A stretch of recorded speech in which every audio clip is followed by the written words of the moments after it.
En el 2015 me piden ser candidata a la alcaldía de Mérida. Digo, no, o sea, jamás. Que estos señores nomás no estaban haciendo su trabajo. Campeche nunca fue Yucatán. ¿Cómo sientes que es la recepción hacia Morena? Yo creo que Marcelo se merece ser presidente de este país. Esta no fue su oportunidad. Un acierto del gobierno de Mauricio Vila. Mira, ¿Y en el caso de Renam? Sin Tanto Show, con Nerio Torres. Hola, mucho gusto de verles nuevamente aquí en Sin Tanto Show. Hoy tenemos una candidata que quiero presentarles, una persona que tengo el gusto de conocerla de tiempo atrás, pero que vale mucho la pena que ustedes presten atención no solamente a lo que ha hecho en el pasado, el perfil que ella tiene, sino también de las propuestas con las que se está presentando en esta campaña. Giovanna, muchísimas gracias por acompañarnos en este programa de Sin Tanto Show. Y déjenme que les comente un poco, ella es licenciada en comunicación con especialidad en periodismo televisivo. Esto es, ella puede darnos clase a nosotros de cómo manejar esta entrevista. Es maestra en migraciones internacionales, doctora en ciencias políticas, todo de la Ibero, todo de becada, empresaria turística, tuvo una agencia muy conocida donde impulsaba viajes, hospedaje para jóvenes y también en el sector pesquero marítimo. Así que me parece que ese perfil que complementa con la experiencia empresarial, con la parte política que también le apasiona, creo que la hace una candidata muy atractiva y que hoy creemos que puede ser interesante esta plática con ella para que ustedes la conozcan. Así que mi primera pregunta, Giovanna, sería ¿cómo es este gusto por la política? ¿Cómo se desarrolla este gusto para ti?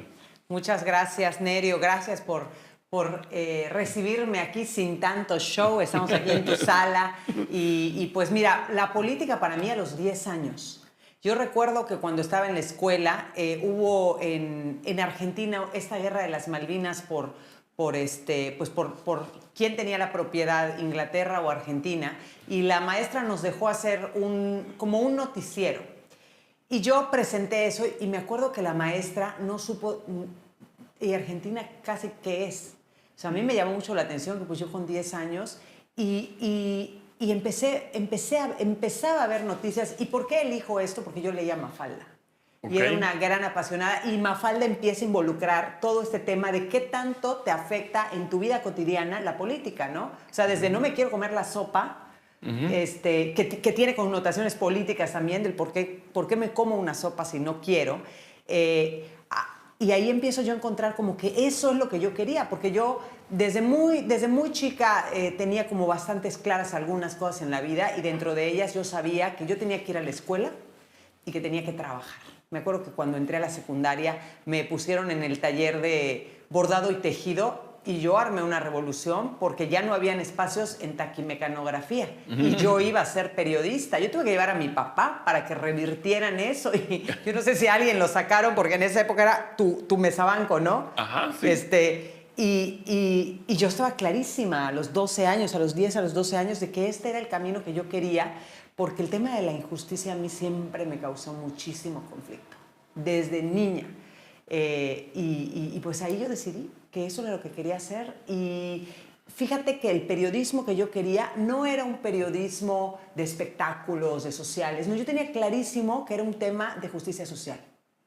De empujar causas. Causas, y hubo un momento en el que dije, ¿será que voy por el derecho? Lamento no haber ido por el derecho, aunque por supuesto yo soy comunicóloga nata, pero encontré que este era probablemente el espacio en el que yo podía hacer algo de justicia. Yo veía los noticieros y me acuerdo que a mí me impresionaba mucho que alguien relatara las injusticias que estaban ocurriendo. No sé si ahora si eran injusticias o no eran injusticias, porque también sé que en el 68 amanecieron diciendo que qué bonito el día de ayer, ¿no? Los pajaritos y qué bonita mañana. Y pues evidentemente no estaban cumpliendo con su labor social, pero pues para mí este era el camino de la justicia social. Bueno, y tú eres de las fundadoras de Morena. ¿Cómo es que llega a tu mente ese camino? Fíjate que el político yo sí nunca lo contemplé. O sea, más bien me parecía que había que exhibir a los políticos. O sea, yo estaba del otro lado, ¿no? Había que decir que estos señores nomás no estaban haciendo su trabajo. Y no nada más no lo hacían, sino hacían una cantidad de barbaridades que afectan la vida de la gente. Pero en el 2006 yo pensaba que la democracia eran caminos que se construían y eran definitivos. Es decir, en 1994 había llegado Zedillo de manera democrática, con un proceso difícil, pero la gente había votado por él, no quedaba duda. En el 2000, ni qué decir, habíamos logrado la alternancia con Vicente Fox. Y cuando se da el tema, primero del desafuero de Andrés Manuel, que claramente era para sacarlo de la contienda, luego empiezan a decir que era un peligro para México. Yo decía, ¿cómo? O sea, ese fue un parteaguas en la comunicación política, en el marketing político en México. Yo jamás había visto algo así. Eso ya se daba en países como Brasil, como Argentina, como Chile. Pero aquí México, no. Éramos muy civilizados políticamente. Y cuando vemos el fraude, yo me acuerdo, yo no voté en esa elección porque perdí poco antes mi credencial y ya no pude. Siempre cargué como si hubiera sido mi culpa, por descuidada. Ahora la guardo. La guardo en la caja fuerte, literal, ya no la saco porque digo yo, a mí no me va a volver a pasar que no puedo votar. Cuando ocurre todo esto y vemos cómo se cruzan las encuestas, cómo se cruza pues el conteo aparente de votos, y no nos queda duda que un 0.56% no era un monto significativo como para impedir el recuento de votos. Andrés Manuel convoca a una mega marcha, la más grande a la que yo he acudido en mi vida, y mira que he acudido y donde me paro, yo voy, que si están los ocupas, que si están en la Plaza del Sol en Madrid, donde me encuentre, y todas las de la UNAM me las eché cuando estudiaba en la Ibero. Y cuando yo veo esta marcha de más de 2 millones de personas y Andrés Manuel dice, pues aquí nos vamos a quedar hasta que cuenten. Yo me puse nerviosísima porque dije, ¿cómo? ¿Qué es esto? O sea, uno no está familiarizado con la lucha política de esa naturaleza. Y cuando él dice, nos vamos a quedar, yo me voy a quedar con ustedes. Yo dije, pues yo me voy a quedar aquí también. O sea, yo le dije a mi marido, aquí nos vamos a plantar. Y nos quedamos una semana yendo de campamento en campamento. Nos íbamos al súper, íbamos llevándole a las señoras. Ahí le traje 3 kilos de arroz, le traje 8 de frijol, y así leche trajimos hoy, porque yo quería descubrir qué era eso. Para mí era algo que no cabía en mi cabeza, que la gente dijera, aquí nos paramos tantas personas, niños, gente adulta mayor. O sea, un país se quedó, otro pedazo de este país dijo, pues eso que están haciendo es ilegal, inconstitucional, en contra de todos los derechos de terceros, etcétera, etcétera. Y esto para mí era un conflicto también. Claro. Pero después de ver y de escuchar, recuerdo cuando Andrés dice, aquí nos vamos a quedar, yo daba vueltas, estaba parada en Reforma, y yo daba vueltas sobre mi eje, así súper nerviosa, y recuerdo haber escuchado las voces alrededor de mí que decían, lo que usted diga, jefe. O sea, y eso de lo que usted diga daba para cualquier cosa. Y Andrés dijo, no, porque querían ir a Los Pinos. Dijo, no, aquí nos vamos a quedar. Aquí van a contar ellos los votos, en la plaza, en el Zócalo. Y entendí que, bueno, que existen liderazgos políticos y que ese liderazgo había que seguirlo. Ahí yo digo, ok, vamos a seguir a Andrés Manuel, lo sigo. Cuando ya nada más andaba aquí en Yucatán en una plaza con 10, que además estaban sentados de casualidad, ahí estábamos nosotros mirando, ¿no? Y diciendo, esto se acabó, pero viéndolo resurgir. Y cuando dice, vamos a formar un movimiento. Y digo, ok, vamos a formar ese movimiento. Y después nos llaman a elegir entre movimiento o partido político, porque había que ir a las urnas. Y yo digo, bueno, va. Y ahí es como que empieza uno a correr su margen, ¿no?, de participación. En el 2015 me piden ser candidata a la alcaldía de Mérida. Y digo, no, o sea, jamás me lo había planteado y no, o sea, era para mí impensable. Pero empieza todo un proceso de decirme, a ver, es que esto no se acaba con formar un movimiento, participar en él, apoyar a los compañeros. ¿Quién va a dar la cara? ¿Quién va a gobernar? Porque si no, van a seguir administrando esta ciudad los mismos. Y ahí yo digo, ok, en ese momento no estoy lista porque soy empresaria, profesora universitaria, etcétera, hijos, familia. Digo, dame un tantito y yo voy a arreglar esto.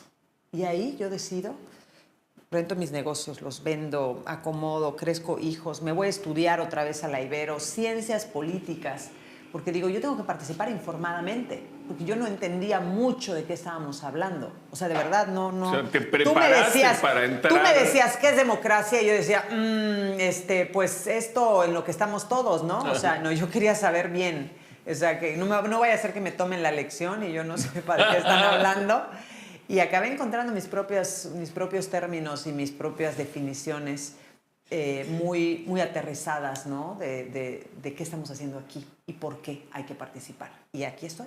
Oye, Giovanna, muy interesante. Qué bueno que una mujer que se preparó para poder ser después ya al 100% participar en política. Me da muchísimo gusto. Dime una cosa, siendo una de las fundadoras, el distrito en el que tú estás, ¿qué tanto abarca y cuál es la dificultad que tú ves para la marca Morena? Mira, yo me encuentro en este distrito federal número 4, que es Hace 3 años competiste allá también. Competí ahí, pero era diferente. Okay. Se redistritó porque salió de Mérida por el crecimiento poblacional un nuevo distrito que es el 6 y se comió una buena parte, tanto del distrito 4 como del distrito 3. Entonces, digamos que pues cambió la geografía, ¿no? Y hoy empezamos el distrito al sur en lo que es la plancha. Y esto es como un cono, y para acá nos vamos por La Alemán, Pinos, Brisas y todo lo que viene por acá. Y de este lado nos vamos por Tanlum, Colonia Yucatán, aquí donde estamos en el Distrito 4, y así hasta llegar a Cauquel. Ok, wow. Y de ahí, todo para arriba, 24 comisarías.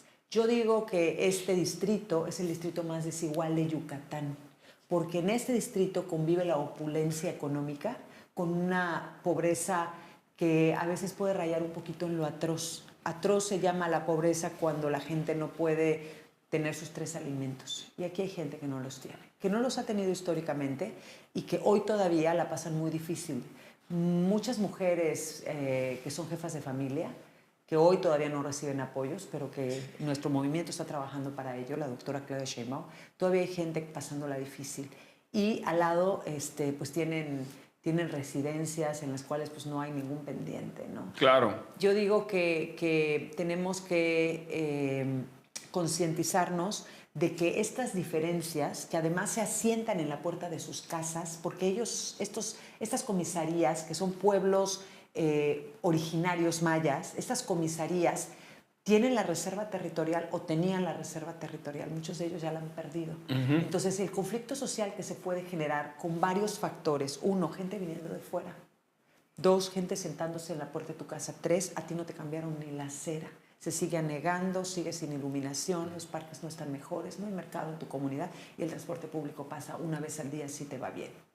Esta combinación es una combinación que puede complicar mucho las cosas para Yucatán en el futuro y nadie queremos que eso ocurra. Por ello tenemos que crear planes de convivencia y de integración, porque la persona que vive, digamos, detrás de una privada, que yo digo que estas privadas son un poco como la Blanca Mérida, que era una ciudad, ¿no? Cercada, con unas puertas que se abrían y se cerraban. Estos son hoy son las neoblancas Méridas, ¿no? Entonces, estas privadas en las cuales la gente lo que no quiere, porque compró el paraíso y hoy lo está comprando muy caro. Estas privadas, la gente cuando sale se incomoda mucho y le duele. Yo he hablado con mucha gente en la cual te dice, no sé qué hacer. No me gusta pasar por encima de un poblado que veo que tiene carencias importantes. Pero no son ellos quienes tienen que remediar los problemas que hay en esta ciudad, ni los problemas que hay en Yucatán, porque esos problemas son estructurales, de abandono, de que no se ha trabajado parejo. Entonces, eso es algo que le compete al gobierno y no podemos negar que aquí no se ha trabajado parejo y que además no solamente no se ha trabajado parejo, se ha trabajado con un marcado acento a favor de ciertos sectores. Y eso ya no puede seguir siendo, porque repito, llega un momento en el que la liga se estira tanto que se rompe. Y eso no tiene por qué pasar. Hablan mucho del Yucatán seguro y que lo han vendido además como si fuera un producto.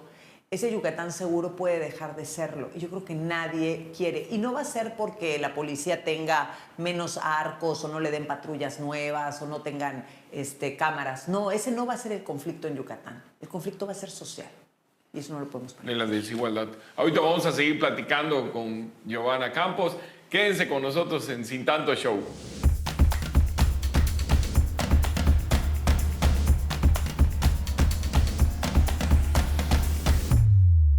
Bien, estamos de vuelta. Giovanna, te preguntaba, en el caso de este nivel socioeconómico medio alto del que platicas, que se ve los contrastes en una misma zona, se ven estos contrastes, ¿cómo sientes que es la recepción hacia Morena, hacia la marca Morena? Mira, hay como un estigma en este Distrito 4, se cree como que todo el mundo es opulente ahí, que es lo que yo explicaba un poco, ¿no? O sea, aquí el grueso de la población no tiene los niveles económicos que pueden tener personas que están viviendo, por ejemplo, hoy en Temozón o en Chablecal, ¿no? El grueso de la población está en fraccionamientos como Héroes, como Cauquel, Claro. como Las Américas, como Chuburná. Entonces, digamos que un 20% de la población tiene posibilidades económicas de medio alto. El resto de la población es gente que si no trabaja hoy, no come hoy. Entonces, para nuestro movimiento la recepción es extraordinaria. Están muy claros en que quieren la transformación, pero además en el por qué. Y el por qué no es como una moda. El por qué se quiere la transformación en Yucatán es porque han visto en su vida cotidiana los cambios. Cuando el presidente dice que el pueblo es sabio y muchos se burlan de ello, de ese pueblo al que le quieren pedir el voto, que es una gran humillación para ellos, yo pienso que el pueblo sí es sabio, porque cuando hablamos de sapiencia no hablamos de filosofía o de psicología, estamos hablando de saber dónde le duele a la gente. Y a la gente le duele un transporte que sube de repente 50%, que no tiene las rutas, que pasa arrollando a los niños porque no logra ni siquiera dar la vuelta bien en la calle. Le duele no tener un trabajo en su propia comunidad, el no poder seguir sembrando el campo, el haber perdido sus tierras. A la gente le duele que no hayan cupos en las escuelas, que su hijo saque 95 para estudiar medicina en la UADY y le digan, no pasaste, o sí pasaste, pero pues fíjate que eres parte del 95% que no tiene un espacio. Eso es lo que ya no puede seguir pasando. La gente sabe lo difícil que se le hace sobrevivir y aspirar además a una mejor vida para ellos y para sus hijos, y pues sabe también que hay otras formas de hacer las cosas y que hay que ir por esa ruta. Okay. Y por ejemplo, ahora que tocaste el tema de que a lo mejor el conflicto no viene con la seguridad, sino más bien la desigualdad social, si tocamos el tema de seguridad, ¿qué le dirías a las personas que dicen, vean Campeche, entró Morena y ahora se dificultó los temas de seguridad? Esta intranquilidad que pudiera tener algunos yucatecos sobre qué sucedería en materia de seguridad, ¿tú qué les dirías a ellos? Bueno, lo primero que les diría es que cada estado es un ecosistema distinto y que las condiciones que Campeche tenía previas al actual gobierno, ahí estaban. Campeche nunca fue Yucatán, como nunca lo fue Quintana Roo. Nuestro estado tiene unos niveles de seguridad que yo estoy convencida que pertenecen al carácter social de la población. Aquí en Yucatán tú no te rebasan y te pintan algo y tú te le metes y le sacas una pistola. Eso no ocurre y no va a ocurrir, a menos que el hambre llegue a la gente y diga no tengo nada que perder. Y eso es lo que no queremos que ocurra. Entonces yo no creo que los yucatecos de la noche a la mañana nos vayamos a armar. Si lo pones en niveles políticos, te diría que por principio es una miseria ir sembrando el miedo en la gente. Y nos remite a la campaña del 2006. Es lo mismo que están haciendo aquí, es sembrar el miedo. ¿Quién siembra el miedo? El miedo lo siembra la derecha, siempre, históricamente. Por eso nosotros queremos salir de esta derecha chantajista, que además no tiene ningún reparo en ir difundiendo este tipo de información. Ellos saben muy bien que si la seguridad es atribuible al jefe de la policía que lleva 17 años al frente de la Secretaría de Seguridad Pública de Yucatán, pues él no se va a ir. Él no se va a ir porque no proviene de las filas del panismo. Él es un hombre que tiene un espacio dentro de la seguridad pública de un estado y que venga quien venga va a tener un lugar. Y él mismo ha dicho, yo aquí me quedo. Entonces, sí lo ha dicho, porque fíjate que a mí me tocó en el 2012 hablar con él y ser uno de los que trató de convencerlo para que se quedara al frente, como que en ese entonces ya estaba por irse Luis Felipe Saidem. 2018 platico con él, yo ya desde la sociedad civil como empresario del campo, me tocó hablar con él también, porque en 2018 tampoco andaba muy... Hoy sé que ha sido invitado, ¿no? Pero él ya dijo, sí me quedo. Yo no te puedo decir yo, porque no estuve, pero hemos hablado con la doctora Claudia Sheinbaum, el propio Guacho lo dice, lo hemos invitado, su espacio ahí está. No creo que tenga ninguna aversión a la Cuarta Transformación ni a Morena. Yo creo que es un hombre que va mucho más allá. Para él, la seguridad del estado de Yucatán no tiene que ver con quién esté gobernando. Yo creo que se genera un sentido social y una conciencia en la cual tú no puedes poner en riesgo la seguridad del Estado porque llegó alguien que no es de tu partido. Claro. Y yo creo que él está mucho más allá de eso y yo creo que él se va a quedar, excepto si él no tuviera las condiciones para hacerlo. Me imagino que algún tema de salud o algún tema de edad, o no lo sé, no estoy hablando al aire, ¿no? O sea, siempre existen motivos personales para no quedarte. Sin embargo, si viniera el del PAN, pues igualito los motivos personales estarían ahí. O sea, no se va a quedar o no se va a ir por quien llegue. Yo creo que más bien el comandante Saidem está mucho más allá de quién esté gobernando y él sabe el compromiso que tiene con este Estado y con la gente. Oye, no puedo evitar preguntarte algo que decir de corazón. Yo que te conocí, incluso platicamos muchas veces sobre Marcelo Ebrard y todo. Sí. ¿Tú sientes que el trato que le han dado a Marcelo Ebrard ha sido justo para una trayectoria como la de él? Hoy está como candidato al Senado, ¿no? Pero ¿te parece así, saliendo un poquito de lo estatal, a nivel nacional, tú crees que Marcelo está en una oportunidad política como la que se mereciera?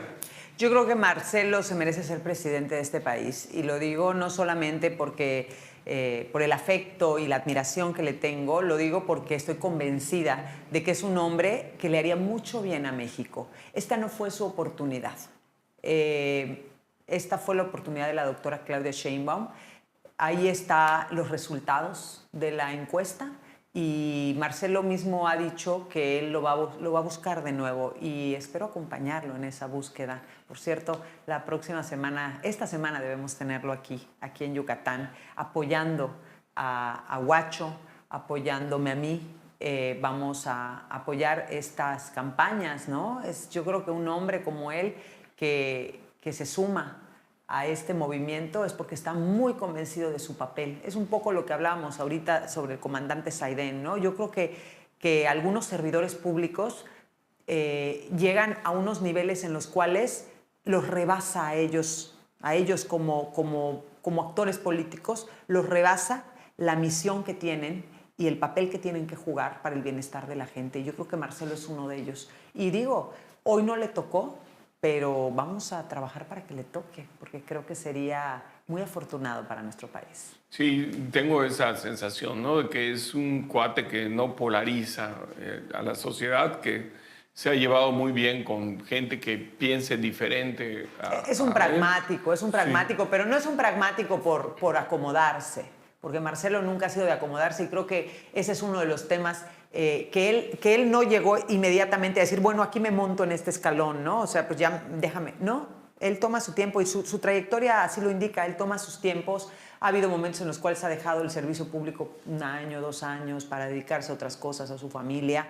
Yo creo que él necesitaba tomarse un respiro. Sin embargo, siempre nos dijo a nosotros, no nos vamos a ir a ningún lado. Yo digo, no me hubiera ido a ningún lado, pero Marcelo tampoco. Marcelo es miembro de esta izquierda y si alguien ha dado una lección de lo que es no solamente unidad, sino construcción de un proyecto de nación social, ha sido Marcelo.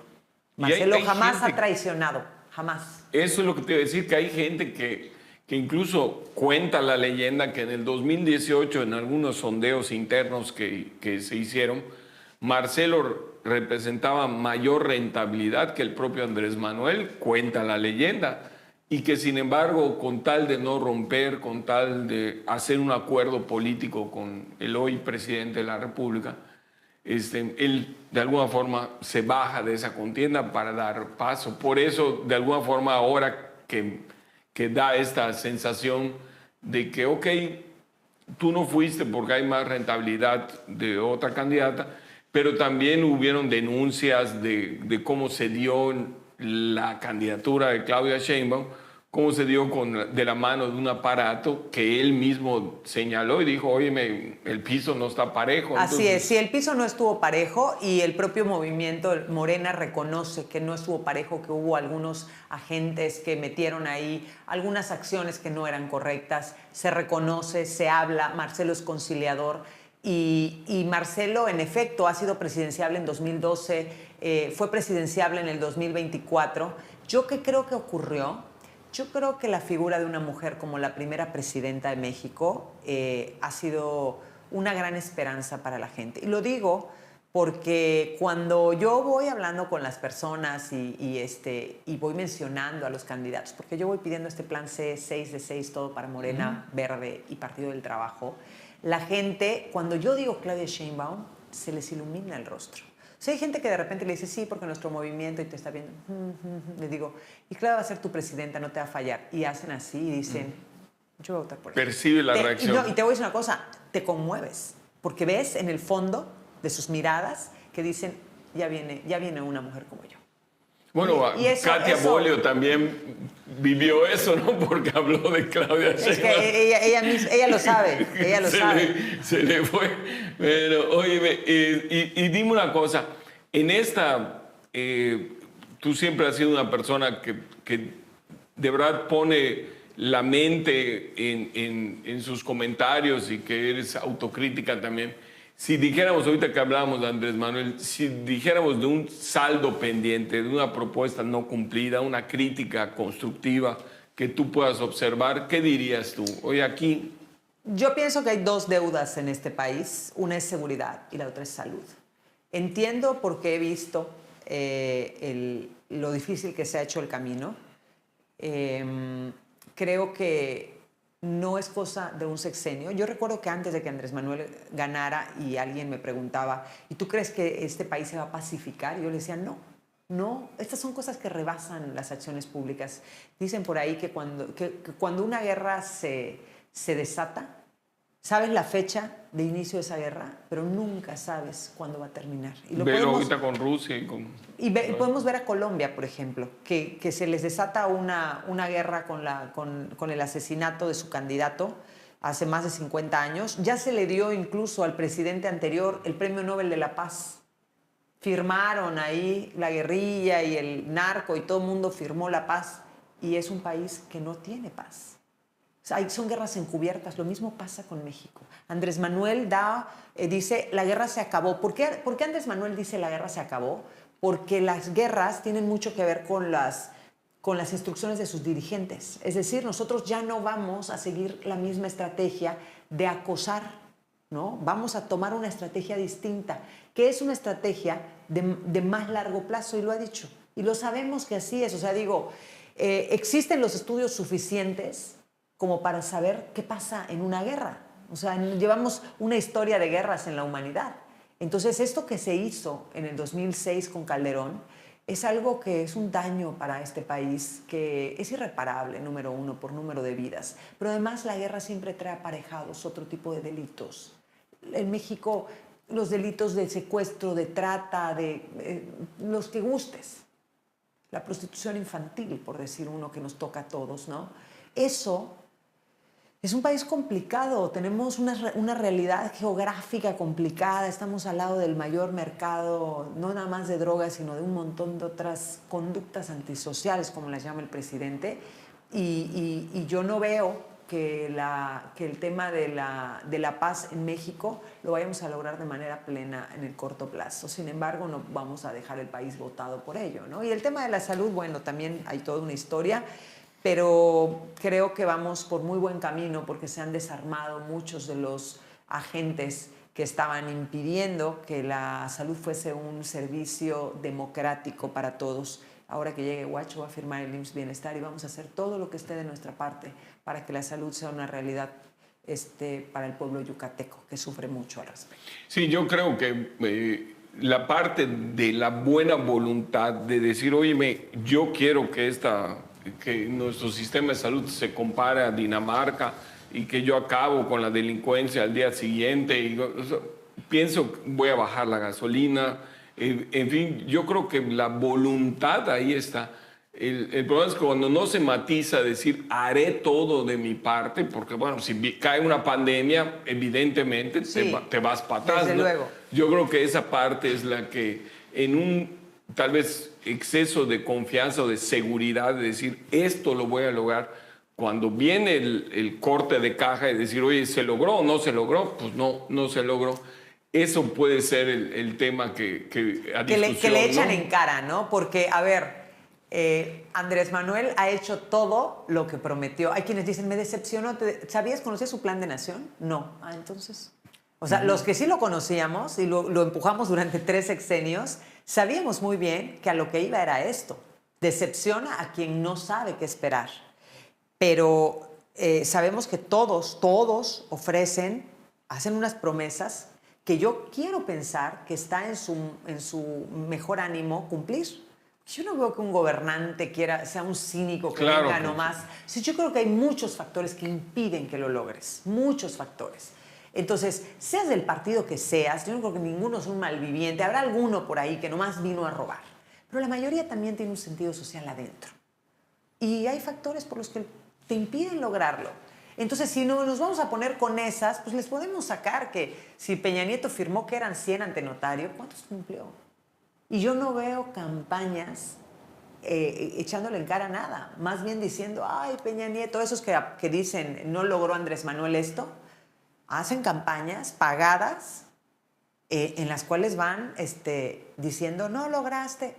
Pero si además tanto el tema de la salud como el tema de la seguridad, siempre dijo Andrés Manuel, son proyectos transeccionales. Claro. La gasolina iba a bajar, traemos cómo bajarla, pero siempre dijo, no vienen gasolinazos, y no ha habido gasolinazos como tal. Sí, yo que creo era que una política de subir cada 3, 4 semanas un porcentaje. Yo creo que, por ejemplo, lo del millón de árboles, millón de hectáreas sembradas, puede ser a lo mejor una tarea pendiente, pero otra vez, si los recursos, el presupuesto es limitado, si la cobija la subes a la cabeza, algo descuidas los pies. Así es. Entonces digo, es entendible. Yo creo que ese tipo de compromisos que hizo, recuerdo, descentralizar el gobierno para que aquí tuviéramos una secretaría y en otros estados estuvieran las secretarías, pues son pendientes que, bueno, nadie tenía una bola de cristal. Específicamente no se va a dar. Ese me parece que ya sentados en la silla y viendo la realidad de lo que eso significa, es una promesa que se echó para atrás. Yo creo que esa no va. Pasa. O sea, yo no voy a descalificar a Andrés Manuel porque no descentralizó. O sea, es una cuestión administrativa que posteriormente se rectifica y se dice, no, creo que lo mejor es que estemos aquí todos achocados en la Ciudad de México, ¿no? Y que vengan todos. Bueno, ahorita vamos a seguir platicando. Vamos a hacer una breve pausa. Regresamos en Sin Tanto Show.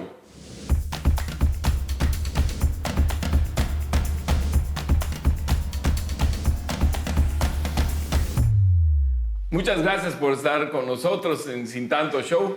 Giovanna, aquí tenemos una serie de preguntas rápidas que nos gusta hacer esta dinámica con nuestros invitados. Si yo te preguntara un acierto del gobierno de Mauricio Vila, ¿cuál podrías tú señalar? Pues yo diría que su acierto es saber comunicar, que trae una o unas agencias de marketing político que lo visten más de lo que realmente hay de fondo en cuanto a su actuar político. Perfecto. Tú te tocó competir hace 3 años con Cecilia Patrón. ¿Qué identificas como una cualidad de ella? Lo trabajadora que es. Se ha esforzado. Es muy chambeadora, ¿no? Se ha esforzado. ¿Y en el caso de Renam? ¿Algún acierto que tú visualices en esta ciudad donde hoy te toca abanderar? Pues yo creo que la ha mantenido, la ha contenido. Yo diría que la ha contenido, pero hay mucha deuda. Pero bueno, ahí ha estado 9 años y no se le ha levantado el pueblo. Así es que algo de bien verá la gente. Correcto. Oye, y bueno, siendo fundadora, tu opinión sobre estos que les llaman chapulines políticos, que ya platicamos fuera del aire, que hay chapulines que llegaron a Morena, pero también hay gente que brincó de Morena a otros partidos. Pero esta fuga de talentos... De talentos políticos. Habría que definir talento. ¿Talento ¿Dónde para está la qué? calificación? ¿Talento para qué? ¿Qué me dirías tú de estas personas que arribaron, no solamente con candidaturas, sino en el equipo, especialmente de Guacho? Yo veo a mucha gente que en su momento yo conocí en otros aspectos. ¿Qué dirías? Mira, yo no me siento incómoda con que llegue la gente a nuestro movimiento. Yo creo que, empezando por nuestro fundador, Andrés Manuel López Obrador, pues sabemos que él inicia su carrera política en el PRI, que de ahí pues pasa a fundar el Partido de la Revolución Democrática y es el líder que funda Morena. Él lo ha dicho, solos no podemos y poquitos tampoco haces la revolución. Se necesita un pueblo entero y ese pueblo entero no creo que deba ser pechado ni castigado por haber militado en un partido político. Yo creo que el punto de aquí no es si saltaste de un lugar a otro, de un espacio político electoral a otro, porque yo digo que este tema de la ideología ya habría que sacarlo un poquito de lo que está ocurriendo hoy, ¿no? O sea, cierto. Ya la ideología, yo digo que la sigue teniendo el pueblo, que sigue sorprendiéndose, pero políticamente la ideología partidista está bastante perdida. Yo creo que lo que nosotros tenemos que parar, no permitir, son las prácticas en detrimento del beneficio de la población. Eso es inaceptable. No importa de dónde vengas, o sea, no es un crimen haber militado. Al contrario, yo creo que nuestro partido tiene 10 años, 11 años de haber sido fundado. Si nosotros vamos a rechazar a todo aquel que haya militado previamente, creo que no vamos a llegar a ningún lado. Pero lo que sí queremos es que vengan con lo mejor que son, con sus talentos, con sus estructuras, con sus liderazgos y que vengan a darle a este país lo mejor que tienen. Yo creo que además también los seres humanos llevamos trayectorias y las trayectorias son aprendizajes. A veces nos hemos equivocado, todos. Y el que diga que no, pues está deliberadamente mintiendo. Nos hemos equivocado todos y si alguien pues ha cometido errores, yo creo que no es a nosotros a quien nos tiene que dar cuentas, es al pueblo. Y ese pueblo va a ir a las urnas y ahí va a demostrar qué tanto acepta o no que una persona vaya de un partido a otro. Lo de llamarlos chapulines es una estrategia de un partido hoy que está viendo pues desaparecer su propio liderazgo que alguna vez tuvo. Estados como Tabasco, pues el PAN perdió el registro, ni siquiera tiene candidatos. Y así le va pasando por todo el país. Y hoy, bueno, se alía con el autoritarismo priista del que no quisimos. Entonces, si estamos hablando de ideologías, un PRI aliado con un PAN y viceversa, pues por favor, yo creo que no tienen autoridad, no tienen autoridad ni moral ni ética para llamar chapulín como si fuera un delito a ninguna de las personas que está participando hoy en la contienda. Y mira, es interesante lo que señalas sobre el tiempo que tiene Morena como partido, porque no había pensado en eso que respondes. Sí, pues hay gente de trayectoria valiosa, que bueno, que si de alguna forma el partido Morena es de reciente creación, pues en algún lado tenían que haber estado. Sí o sí. El propio Andrés Manuel estuvo en el PRI. ¿De dónde sale el Movimiento Ciudadano? Del PRI. ¿De dónde sale el Partido Verde? Del PRI. Y nadie los llama chapulines. Marcelo Ebrard también, Marcelo, que salió del PRI hasta un partido propio fundó, que era el PSD, junto con Manuel Camacho Solís, ilustre hombre de izquierda que estaba en el movimiento progresista del PRI. Entonces, ¿cómo vamos a ir diciéndole a la gente, tú militaste aquí, allá, ya retírate a tu casa, no tienes derecho de participación política, que es una garantía constitucional?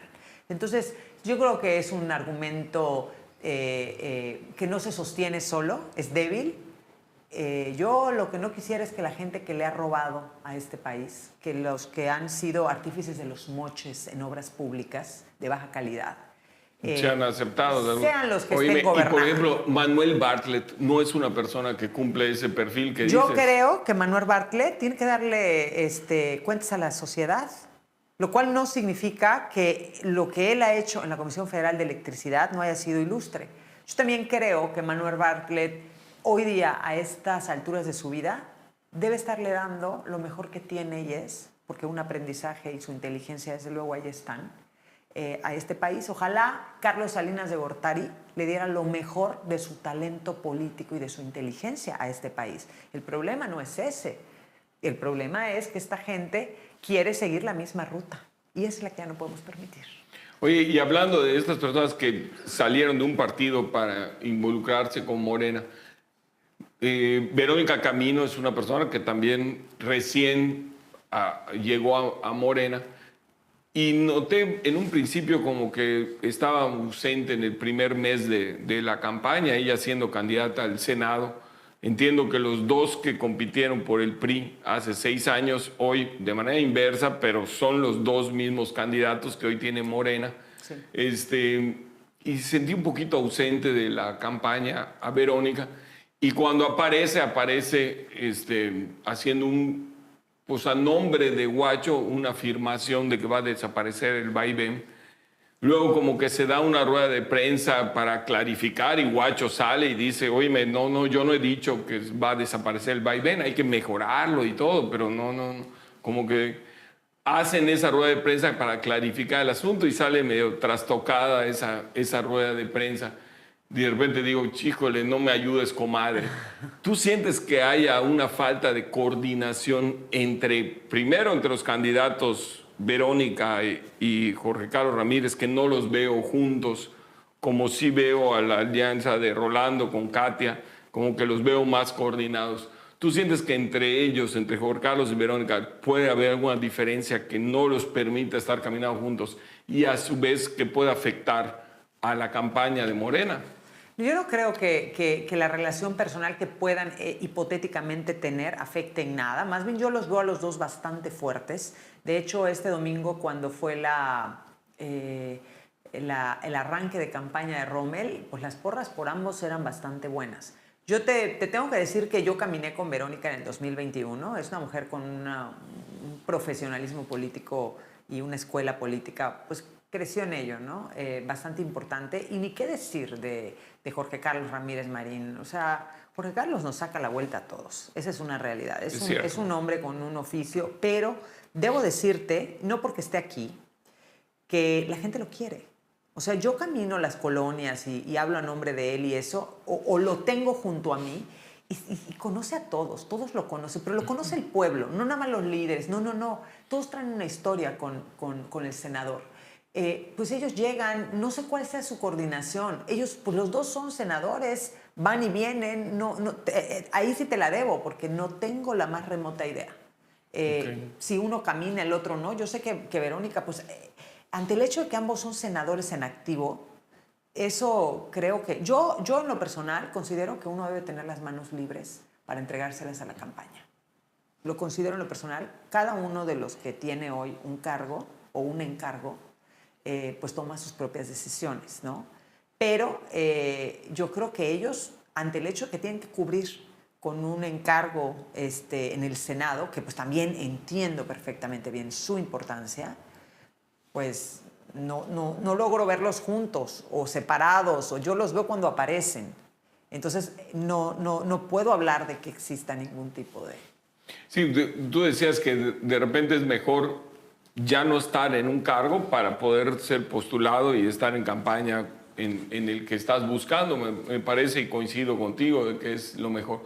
Yo ahora creo Pero la ley lo permite. Sí, claro. Entonces, ahí tendríamos que ver... Ahí es una opinión de uno. Claro. Es más un tema ético de cada persona. Pero también entiendo que pueden tener algunos encargos en su... Ser senador de la República no es cualquier cosa. O sea, tampoco me atrevo a juzgar, porque es que no están dejando la regiduría, ¿no? O sea, no, estamos hablando de un Senado. Entonces, pues ellos saben por qué se bajan o no se bajan y cómo les van a alcanzar los números para llegar ambos, porque es importantísimo eso, que lleguen los dos al Senado de nuevo. Correcto. Oye, creo que eres de las pocas personas a las que me atrevería yo a hacer esta pregunta, que es más bien hacer una reflexión juntos. Nadie puede ser un clon de nadie, ¿no?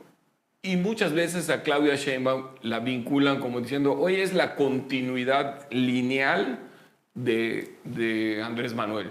Yo estoy seguro que nadie puede hacer eso. Ni que milites en el mismo partido, ni que te haya crecido, ni que haya sido tu gemelo. O sea, no es posible hacer eso. ¿Cuáles serían, dando por hecho que coincides conmigo de que no es copia de Andrés Manuel, cuáles tú consideras que pudieran ser las diferencias que tú visualizas entre la forma de ser de Andrés Manuel con la forma de Claudia? Yo me anticipo y digo una.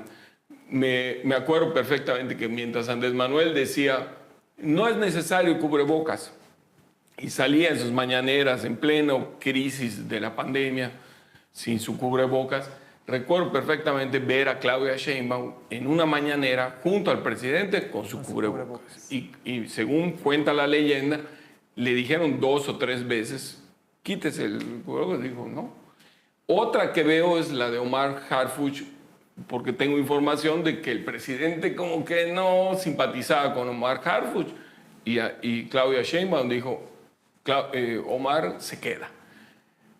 ¿Cuál tú podrías ayudarnos a diferenciar ese estilo de uno con el estilo de otro? ¿Qué otro le abonarías? Mira, yo creo que Claudia está probada en el servicio público. También creo que pertenecemos a un movimiento que tiene muy claro su línea y que si coincides con esa línea en automático te van a decir que estás subordinado, que eres un clon, o sea, eso es de paquete. Pero se lo hubieran dicho a cualquiera, ¿eh? O sea, cualquiera que quede y no diga, yo voy a quitar los programas sociales, ya. Eres un súbdito, ¿no? de Andrés Manuel. Si vemos, ambos personajes son muy, muy distintos. O sea, Andrés Manuel crece allá en el río, en Tabasco, hace 70 años, en una realidad completamente distinta. Su trayectoria es muy diferente. La de Claudia es la de una mujer activista de izquierda urbana, con una historia totalmente distinta, de extracciones muy diversas. No pueden ser lo mismo, académicamente son distintos, no estudiaron lo mismo. Ella es una científica y él es un político, un politólogo que tiene una maestría para llevar a cabo pues sus actos políticos y de comunicación. Yo no creo que Claudia ni lo va a copiar, ni mucho menos, pero sí va a honrar las premisas de este movimiento como las honraremos todos. Hasta yo, que también soy muy diversa, cuando me dicen, ¿y tú para dónde vas? Yo digo, pues yo voy a lo que diga la jefa Claudia. ¿Por qué? Porque soy parte de un movimiento con el que estoy totalmente de acuerdo hacia dónde va. Es un proyecto político. Entonces, yo creo que ella va a llevar su propia personalidad a la presidencia de la República. Coincido contigo, me da esa impresión, al igual que tú, de que pueden haber coincidencias, pero también habrán diferencias. De fondo, ¿no? Incluso de forma creo que será muy distinto la forma de Claudia. A mí en lo particular no me agrada cuando, no sé si por el componente también, yo tengo 3 hermanas y no me gusta cuando alguien dice, oye, ella le va a copiar todo, como pareciera, oye, una mujer perfectamente puede gobernar el país, una mujer, ¿no? Y en este caso no solamente pienso en Sheinbaum, sino pienso también en Xóchitl. También como mujer, ella no necesita que sea Alito la va a dirigir o que fulano. Oye, las mujeres no necesitan eso. A esos eso, niveles ¿no? Ya son muy entendidas políticamente, ¿no? Entonces, a mí esa parte, por eso quise aclararlo, porque pienso lo mismo, que tanto Xóchitl como Claudia Sheinbaum tienen su luz propia y perfectamente pueden en gobernar este país. Eso, la decisión será del electorado, ¿no? Así es. Oye, pues Giovanna, estamos llegando a la recta final del programa. Me parece que ha sido muy aleccionador poder platicar contigo. Estoy seguro que lo mismo pensarán quienes nos están viendo. Si alguna persona de las que nos están viendo se anima y dice, oye, esta es la candidata que quiero apoyar en el 4º distrito, ¿Cómo te pueden localizar? ¿Cómo te contactan para poderse incluir contigo? Todas mis redes son Geovana con doble N, Geovana Campos Vázquez. Estoy en todas las redes sociales. Estamos caminando todos los días, haciendo puntos de impacto. Y cuando me escriben y me dicen me quiero sumar, inmediatamente les contactamos. Genial. Porque andamos por todo este Distrito 4 y les agradecemos muchísimo porque para nosotros cada voto es importante. Un voto hace la diferencia y lo sabemos. No vamos a dejar que se nos caiga ni un solo voto, ni para mí, ni para los senadores, ni para Huacho, ni para Claudia, ni para Rommel y para los candidatos locales de nuestro distrito. Tampoco ellos también tienen una encomienda muy importante en el Congreso del Estado. Así es que contáctenos por todas las redes sociales en Geovana Campos Vázquez. Vamos a ponerla, si te parece, aquí en la entrevista. Y de verdad, pues bueno, ya tuvimos nosotros en lo particular oportunidad de platicar mucho del Enequem, de que tu familia, pues bueno, los campos allá en Motul, y tuvimos oportunidad de hablar de este tema. Así que bueno, me parece que toda esta trayectoria y decir, desde niña estoy trabajando, ahí me decían, alguna persona me decía que a los pescadores desde niña los atendías a los pescadores, sí, que tú les das hasta la... En mi casa, en el patio de mi casa había una fábrica de plomo, de plomadas. Así es que yo me sabía muy bien, ¿qué va usted a pescar? Le damos barrilito, le damos... y también, y todo esto, ¿no? O sea, sí soy una persona que desde niña supe que me la tenía que ganar, ¿eh? O sea, que me tenía que ganar la vida, porque pues, yo veía a mi mamá y a mi papá ganándosela todos los días. Que hasta tu biberón, que no tenía caldo leche. De pescado, literalmente. Me lo llenaba don Camilo de caldo de pescado. Pues me encantó de verdad esta plática, te agradezco mucho el tiempo, porque además el tiempo de un candidato, una candidata es reducido durante estos meses. Valoro mucho tu presencia y bueno, a todos los que nos vieron, si les gustó esta entrevista, compártanla, denle like, suscríbanse al canal y bueno, pues nos veremos en el próximo episodio de Sin Tanto Show. Muchísimas gracias, Giovanna. Gracias a ti y a Sin Tanto Show. Sin Tanto Show, con Nerio Torres. Una producción de Península TV.